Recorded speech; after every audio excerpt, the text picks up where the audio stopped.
사랑을 위한 변명, 쇼펜하우어 인생론 에세이.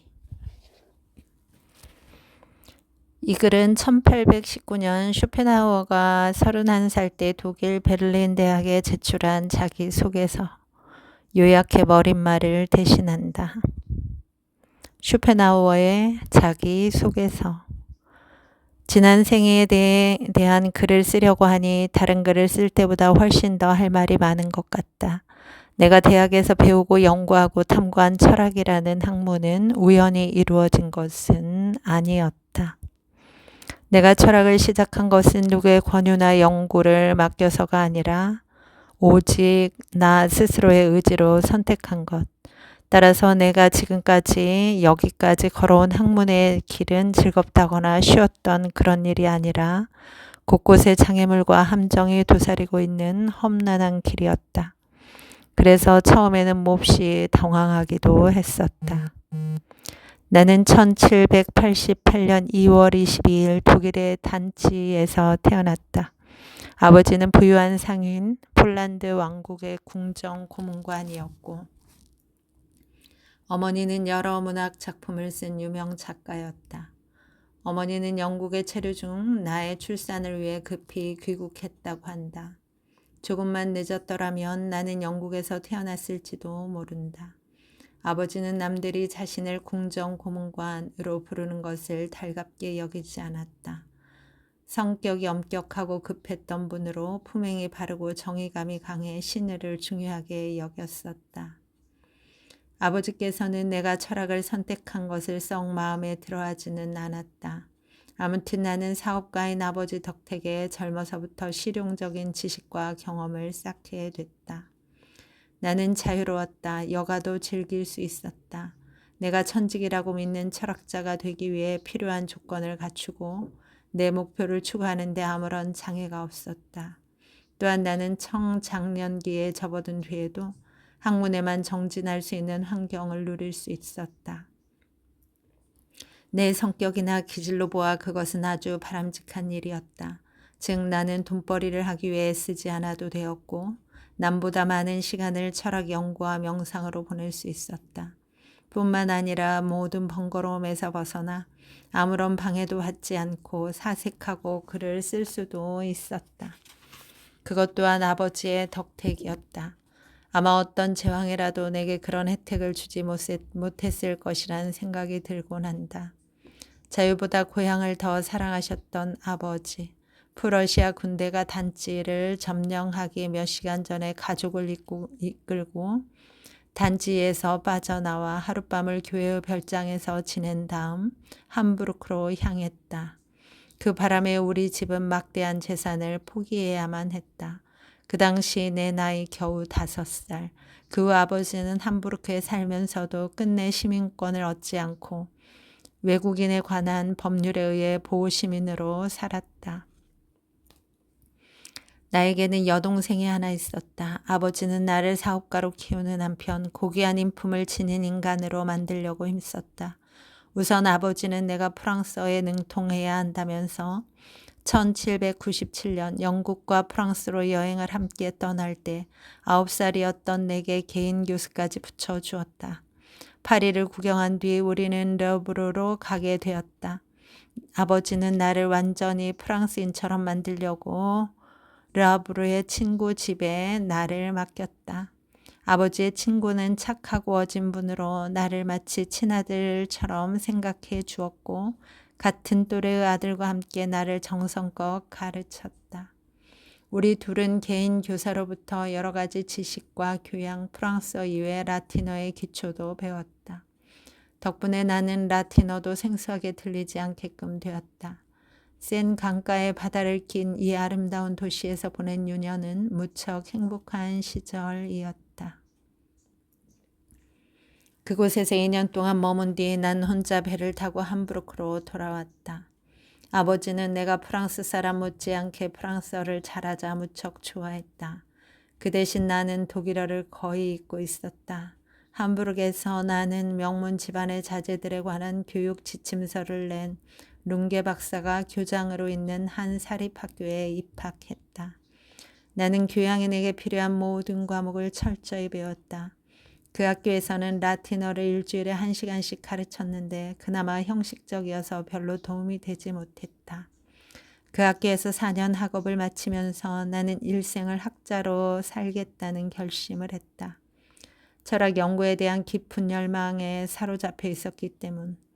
나는 아버지에게 나의 장래에 대해 너무 기대하지 말 것과 특히 아버지처럼 사업가로 만들 생각을 하지 말아달라고 간청했다. 그런 나에 대한 아버지의 불만은 컸다. 특히 내가 학자가 되려고 한다는 것을 못마땅하게 여겼고 아버지는 자기 생각이 가장 옳다고 믿고 있었다. 나 역시 내 고집을 꺾지 않았다. 나와 아버지의 같은 대립 상태는 거의 1년 이상 계속되었다. 그러자 룽게 박사가 아버지에게 내가 사업가보다는 학문의 뜻이 더 강하고 적성에도 맞는다는 충고를 해 주었다. 그제서야 아버지는 썩 내키지는 않았지만 내 말을 받아들이겠다고 약속했다. 아버지는 내가 무엇보다 안정된 생활을 하길 원했다. 당시 학자들은 거의 가난뱅이들이었다. 내가 학자가 되어 고생스럽게 살아가는 것이 싫었던 것. 한동안 아버지는 장래에 나를 함부르크 카논으로 만들 교회 운영위원으로 만들 계획을 검토했다. 하지만 카논이 되려면 돈이 너무 많이 들어 포기하고 당분간 내 장래 문제는 보류되었다. 아버지는 얼마간 세월이 지나면 내 마음이 바뀔 것으로 기대했던 것 같다. 자유분방한 아버지는 강제로 자기 의견을 관철시키려 하지는 않았다. 그러던 어느 날 내가 세계 여행을 하고 싶어하고 그리운 옛 친구들과 만나기 위해 르하브르로 가고 싶어하는 것을 알게 된 아버지는 만일 내가 학자의 길을 포기하면 어머니와 함께 유럽 여행을 시켜주고 르하브르에도 보내주겠지만 끝내 학자가 되길 원한다면 라틴어를 배우기 위해 함부르크에 남아라 라고 말했다. 아버지는 나에게 이 두 가지 중 하나를 택하기 원했다. 나는 깊은 고민 끝에 아버지의 유혹을 끝내 뿌리치지 못했다. 그 당시 나에게 세계여행과 르하브르 방문은 뿌리치기 힘든 유혹이었던 것. 마침내 나는 아버지의 소망대로 사업가가 되기로 약속하고 말았다. 1803년 봄 15살인 나는 부모님과 함께 함부르크를 떠나 세계 여행길에 올랐다. 우리는 먼저 네덜란드를 방문하고 프랑스를 거쳐 영국으로 갔다. 2달 반 동안 런던에 머문 뒤 부모님은 스코틀랜드로 떠나고 나 혼자 런던 근교의 성직자 집에 머물게 되었다. 나는 거기서 3달 동안 영어를 배웠다. 다시 부모님과 함께 1달 동안 런던에 살다가 다시 네덜란드로 가서 겨울을 보내기 위해 벨기에를 거쳐 파리로 갔고 우리는 파리에서 르하브르를 방문했다. 이어서 우리는 보르도, 몽펠리에, 님, 마르세유, 툴롱, 이에를제도를 찾았다. 그리고 리옹을 거쳐 스위스를 샅샅이 여행하고 빈과 드레스덴, 베를린을 거쳐 단지에 도착했다. 그 다음 그리운 옛 고향을 찾아가서 2년을 살고 1805년 초 함부르크로 돌아왔다. 지금 생각해보면 2년에 걸친 긴 여행기간이 내게는 단단히 유익하고 의미 있는 것이었다. 여행을 하지 않았다면 얻을 수 없었으리라고 생각되는 많은 이득들, 아니 그보다 더 깊은 것을 얻게 되지 않았나 생각하고 있다.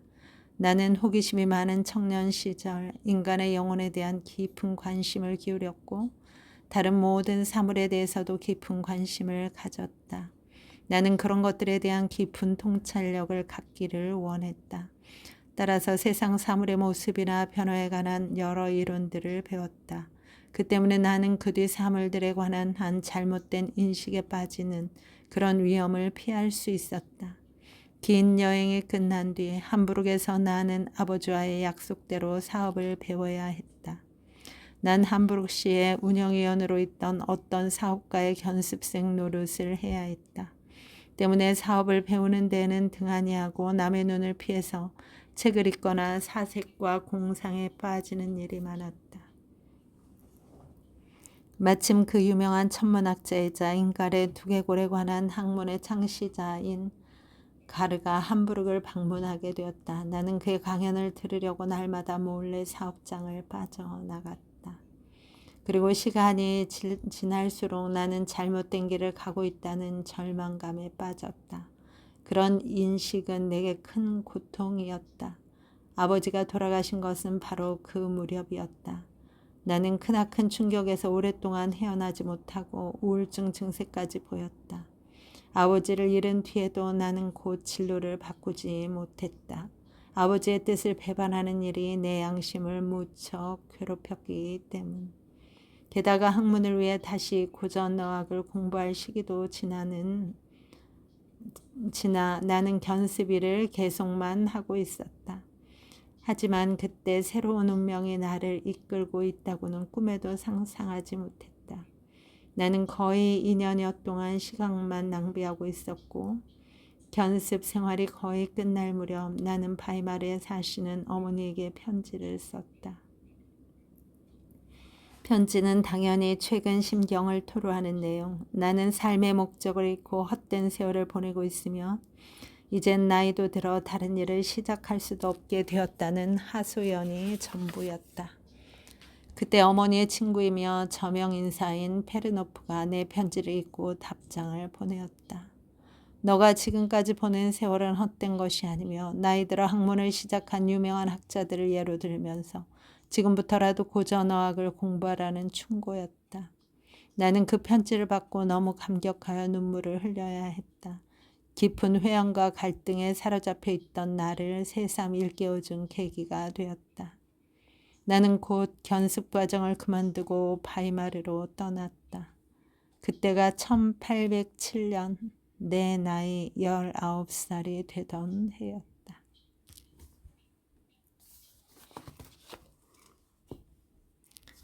사랑이란 종족 유지를 위한 신의 배려일 뿐 남녀의 성적 쾌락은 최대의 속임수이다. 지금 당신이 죽도록 사랑하는 연인의 나이를 18살쯤 깎아보자. 당신의 연인이 25살이라면 7살이 될 것이다. 당신은 7살의 어린 나이를 거들떠 보겠는가? 내가 여기서 강조하고 싶은 말은 이 세상의 모든 남녀의 사랑은 아무리 별나라의 모습을 하고 있더라도 성욕이라는 본능을 근거로 하고 있다는 사실. 그럼에도 불구하고 사랑은 비극이나 희극이든 가장 엄숙하고 또 많은 사람들이 목숨을 걸고 추구하는 인생 최대의 이슈가 된다. 그렇다면 사람들은 왜 목숨을 바칠 만큼 사랑에 집착하는가? 그 이유는 바로 사랑을 통해 자신들의 이후 세대가 형성되기 때문. 다시 말하면 인류가 가진 종족 본능의 보존의 본능이 바로 사랑을 통해서만 이루어질 수 있기 때문이다. 여러분, 오늘도 좋은 날입니다. 오늘 하루 잘 살아내느라 수고 많았습니다. 힘내세요. 다음에 또 만나요. 감사합니다.